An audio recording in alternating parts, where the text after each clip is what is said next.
Hello दोस्तों, आप सभी का स्वागत है द कोड मिनिस्टर पे। और आज हम पढ़ेंगे डेटा माइनिंग के बारे में। ये हमारी सबसे पहली वीडियो है जो कि डेटा माइनिंग के बारे में है। और मैं आशा करता हूँ कि आप सभी को ये पहली वीडियो बहुत अच्छी लगेगी और इसके बाद में आने वाली वीडियोस के अंदर भी हम धीरे धीरे ग्रेजुअली अपना जो पेस है उसको बढ़ाते जाएंगे। और हमारा जो डेटा माइनिंग का एडवांस है उसको भी हम लेके आएंगे। तो स्टार्ट करते हैं हमारे डेटा माइनिंग के इस पहले वीडियो को।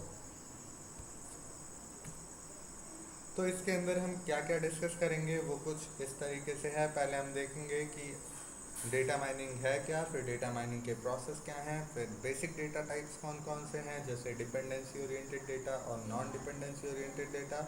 उसके बाद में देखेंगे कि डिपेंडेंसी और नॉन डिपेंडेंसी ओरिएंटेड डेटा के अंदर और कौन कौन से इसके टाइप्स हैं जो कि हम आगे देखेंगे। ठीक है, तो let's start. What is data mining and process involve. So data mining क्या है? डेटा माइनिंग एक ऐसा तरीका है जिसके अंदर हम जो पैटर्न्स होते हैं हमारे डेटा के अंदर उसको आइडेंटिफाई करते हैं या एक्सट्रैक्ट करते हैं। और हम केवल उन पैटर्न्स को एक्सट्रैक्ट करते हैं जो कि हमको इंटरेस्टफुल लगते हैं या जिनकी मदद से हम एस्टिमेट कर सकते हैं कुछ इंटरेस्टिंग उस पर्टिकुलर डेटा के अंदर। या हम ऐसे भी डिफाइन कर सकते हैं कि data mining is all about finding summary relationships between the entries in the data matrix that are either unusually frequent और unusually infrequent। कहने का मतलब यह है कि हम उन रिलेशनशिप्स को फाइंड करें एक डेटा मैट्रिक्स डी के अंदर से। ये डेटा मैट्रिक्स एक्चुअली में हमारा डेटाबेस होता है। और अनयूजुअली फ्रीक्वेंट और अनयूजुअली इनफ्रीक्वेंट, यानी जो फ्रीक्वेंटली भी हमको पता लग सकती हैं बट वो यूजुअली हमको नहीं पता लगती हैं, हम उन रिलेशनशिप्स को भी फाइंड आउट करें या जो इनफ्रीक्वेंट रिलेशनशिप्स हैं उनको फाइंड आउट करें। तो अब ये कौन कौन से प्रोसेसेस हैं हम उसको देखते हैं। जैसे कि डेटा कलेक्शन है, तो डेटा कलेक्शन का मतलब क्या है? हम कई सारे डेटा को कलेक्ट करेंगे और उसके बाद ही हम डेटा माइनिंग के प्रोसेसेस को आगे फॉरवर्ड करेंगे। क्यों? क्योंकि कम डेटा के अंदर हम डेटा माइनिंग परफॉर्म नहीं कर सकते क्योंकि वो हमको अच्छे रिजल्ट्स नहीं देगा। फीचर एक्सट्रैक्शन का मतलब क्या है? फीचर एक्सट्रैक्शन का मतलब है उन कॉलम्स को या उन एट्रीब्यूट्स को या उन फीचर्स को सेलेक्ट करना उस डेटा के कलेक्शन के अंदर से जो कि हमको मीनिंगफुल इंफॉर्मेशन दे सकते हैं या जिनकी मदद से हम जो रिलेशनशिप्स हैं एंटिटीज़ के बीच में हम उनको आइडेंटिफाई कर सकते हैं। एनालिटिकल प्रोसेसिंग एंड एल्गोरिदम्स, इसका मतलब क्या है? इसका मतलब ये है कि हम फिर कुछ एनालिटिकल प्रोसेसिंग उस एक्सट्रैक्टेड डेटा पे लगाएंगे और कुछ एल्गोरिदम्स जो कि डेटा माइनिंग के हैं हमारे, जो हम आगे आने वाली वीडियो में पढ़ेंगे। ठीक है, हम उनका यूज़ करेंगे और उन रिलेशनशिप्स की हेल्प से हम कुछ कंक्लूजन्स निकालेंगे या हम कुछ नॉलेज निकालेंगे। तो ये थे प्रोसेसेस और ये था डेटा माइनिंग होता क्या है।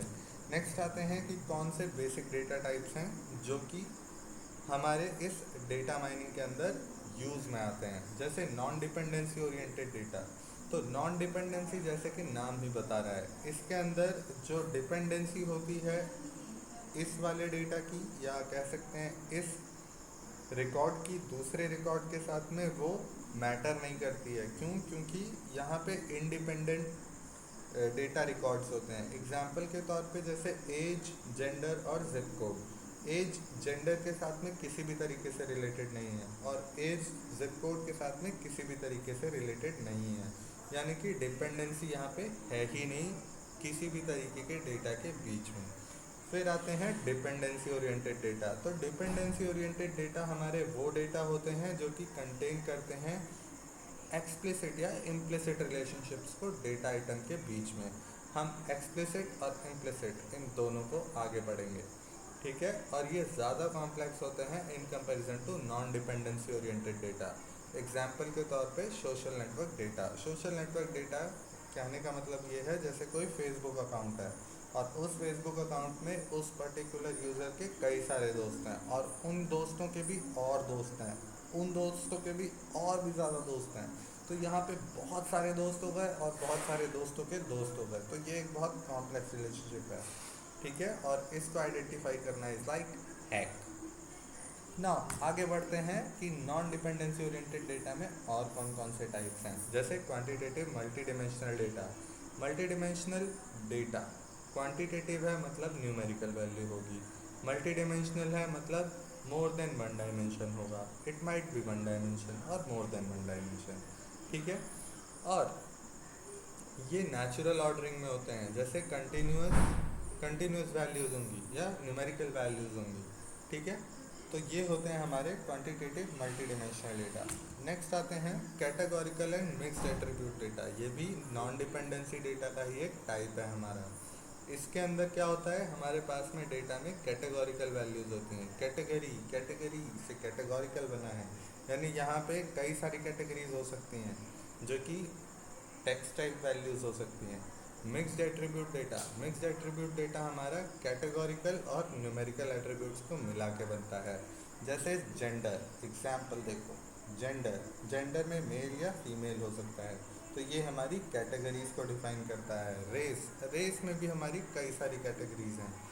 देन जिप कोड हमारा कैटेगोरिकल और न्यूमेरिकल का कॉम्बो है। यहाँ इंडिया में तो नहीं होता, बट हाँ अब्रॉड में तो होता है भाई। Next binary and set data.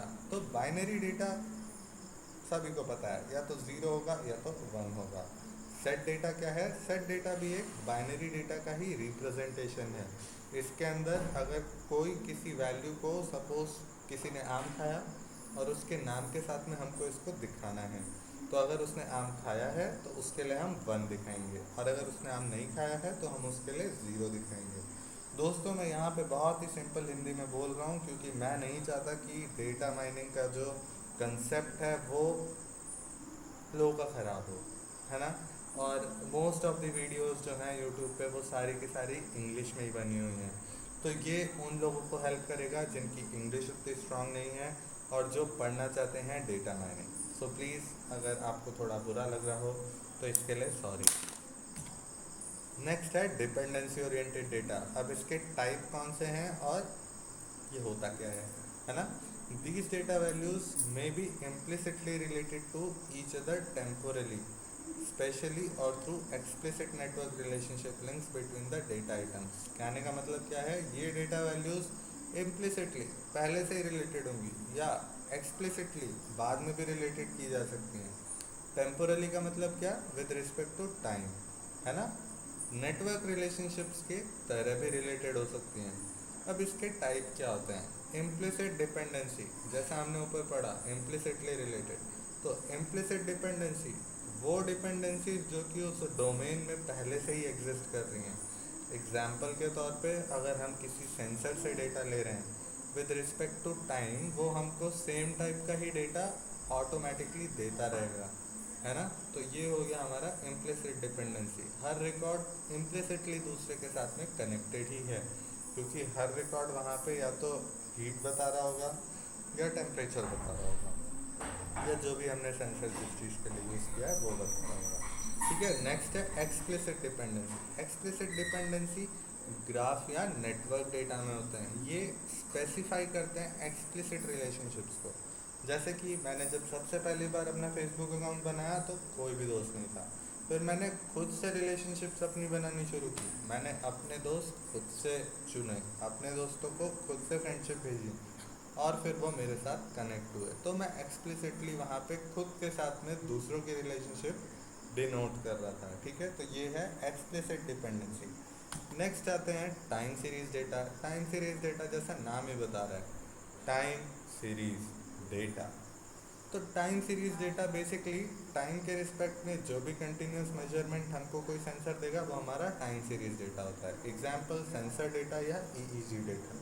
इस तरीके के डेटा में इम्प्लिसिट डिपेंडेंसीज होती हैं, जैसा हमने पहले पढ़ा, क्योंकि ये सेम टाइप का डेटा ही बार बार देता रहता है। नेक्स्ट आते हैं कौन से एट्रीब्यूट्स हैं जो कि टेम्पोरल कोरिलेशन जो कॉज होता है डिपेंडेंसीज के वजह से, तो उसमें कौन से एट्रीब्यूट्स हमारे बनते हैं। तो कंटेक्चुअल और बिहेवियरल।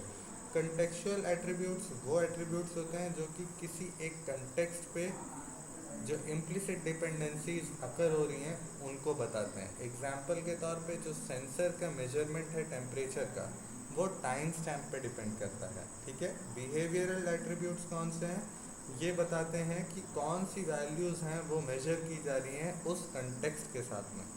एग्जाम्पल के तौर पे टेम्परेचर जो कि हमने मेजर किया था, टाइम स्टैम्प जो कि कंटेक्चुअल एट्रीब्यूट था, उसके बेसिस पे तो हमारा टेम्परेचर जो है वो बिहेवियरल एट्रीब्यूट हो जाएगा। आई होप आपको ये थोड़ा समझ में आया होगा। खैर ये थोड़ा जल्दी नहीं समझ में आता, बट आई थिंक आपको समझ में आ गया होगा, है ना। नेक्स्ट, टाइम सीरीज डेटा के एप्लीकेशन एरियाज कौन से हैं, तो सेंसर एप्लीकेशंस हमने अभी देखा है, फोरकास्टिंग में भी हम इसका यूज़ कर सकते हैं दोस्तों, और फाइनेंशियल मार्केट एनालिसिस में भी इसका बहुत यूज़ होता है। ठीक है, नेक्स्ट आते हैं नेटवर्क एंड ग्राफ डेटा पे। तो नेटवर्क एंड ग्राफ डेटा में data values correspond to nodes in the network. I hope सभी कंप्यूटर बैकग्राउंड से ही हैं, और जो नहीं है उनको कोई दिक्कत नहीं है, आई विल एक्सप्लेन। ठीक है, network background sorry computer background, हाँ, data values corresponds to nodes in the network. Data values जो हैं वो उस नेटवर्क में नोड्स को रिप्रेजेंट करती हैं, और जो रिलेशनशिप्स हैं वो हम एक एच के थ्रू डिनोट करते हैं उस नेटवर्क में। ठीक है, एग्जाम्पल के तौर पे मेरा और मेरा फ्रेंड, हम दोनों एक दूसरे के साथ कनेक्टेड हैं, तो मैं अपने नाम को एक सर्कल के साथ जो कि एक नोड होगा, और दूसरे के नाम को दूसरे सर्कल के साथ जो कि मेरा फ्रेंड है उसका नेम होगा उस सर्कल में, और उसके बीच में हम एक एरो से डिनोट करेंगे कि मैं उसके साथ में रिलेटेड हूँ, कैसे, ही इज़ माई फ्रेंड, इस तरीके से। ठीक है, तो इस तरीके से हम डेटा रिलेशनशिप्स को नेटवर्क एंड डेटा ग्राफ में रिप्रेजेंट करते हैं। इसके एग्जांपल्स क्या हैं, जैसे वेब ग्राफ्स, सोशल नेटवर्क्स जो मैंने आपको भी बता दिया, और केमिकल कंपाउंड्स। केमिकल कंपाउंड्स में एग्जांपल क्या है, NaCl। NaCl में Na एक हो गया हमारा नोड, Cl दूसरा नोड हो गया। अब ये किस तरीके से कनेक्टेड है ये डिपेंड करता है। ठीक है, तो वो जो कनेक्शन या जो रिलेशनशिप है वो हम एजेस के थ्रू डिनोट करेंगे उस नेटवर्क या ग्राफ डेटा के अंदर। सो इस बार के लिए मैं इतना ही लेकर के आया हूँ, बट मैं आपको इसके आने वाली वीडियोस में धीरे धीरे हम और आगे बढ़ेंगे, और फिर हम मेजर जो बिल्डिंग ब्लॉक्स हैं डेटा माइनिंग के हम उनको भी पढ़ेंगे, फिर हम एसोसिएशन पैटर्न माइनिंग भी पढ़ेंगे, डेटा क्लस्टरिंग भी पढ़ेंगे, आउटलायर डिटेक्शन कैसे होता है वो भी पढ़ेंगे, डेटा क्लासिफिकेशन कैसे किया जाता है वो भी पढ़ेंगे। ठीक है, और भी जो इसके अलग अलग सिनेरियोज़ हैं, और भी जहाँ जहाँ पे इसका बहुत ज़्यादा यूज़ होता है, हम वो सारी की सारी चीज़ें पढ़ेंगे। यहाँ तक कि डेटा प्रिपेयर कैसे करें, डेटा को क्लीन कैसे करें, डेटा के अंदर जो एनॉमलीज़ हैं उनको रिड्यूस कैसे करें। ठीक है, वो सारी की सारी चीज़ें हम अपने आने वाले वीडियोस में पढ़ेंगे, और धीरे धीरे हम अपने वीडियोस में एडवांस टॉपिक्स को भी कवर करेंगे। सो प्लीज़ आप लाइक, शेयर और सब्सक्राइब ज़रूर करें, और अपने दोस्तों के साथ भी इसको शेयर करें। जहाँ तक हो सके आप इसकी रीच को बढ़ाएं, सो दैट हम न्यू वीडियोस के साथ में आपके सामने जल्दी से जल्दी हैं। सो थैंक यू, और फिर मिलेंगे। The code minister.